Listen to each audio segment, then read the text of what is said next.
রামগড় সরকারি উচ্চ বিদ্যালয়ে শিক্ষকদের কর্মবিরতি ও মানববন্ধন।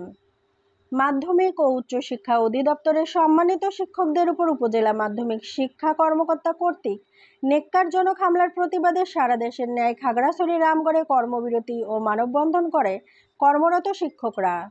বাংলাদেশ সরকারি মাধ্যমিক শিক্ষক সমিতি রামগড় শাখার উদ্যোগে 18 সেপ্টেম্বর বুধবার দুপুরে এই মানববন্ধন ও কর্মবিরতির আয়োজন করা হয়।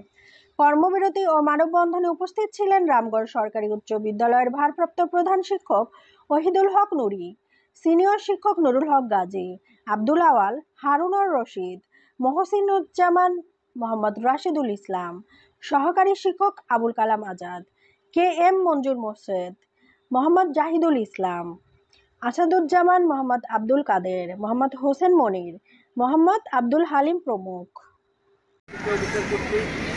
সরকারি মাধ্যমিকের সম্মানিত শিক্ষকদের উপর অন্যায়ভাবে হামলা করেছে, যে হামলায় আমাদের বেশ কয়েকজন শিক্ষক আহত হয়েছে।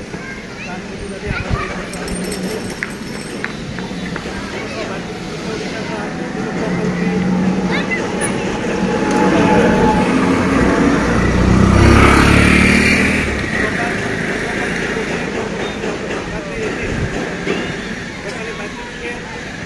আছেন আমাদের সাথে আমাদের স্কুলের শিক্ষক আছেন, আমাদের অন্যান্য সহকারী শিক্ষক, আমরা সবাই এখানে উপস্থিত হয়েছি। গতকাল যে ঘটনা ঘটেছে ঢাকায় ভবনের মধ্যে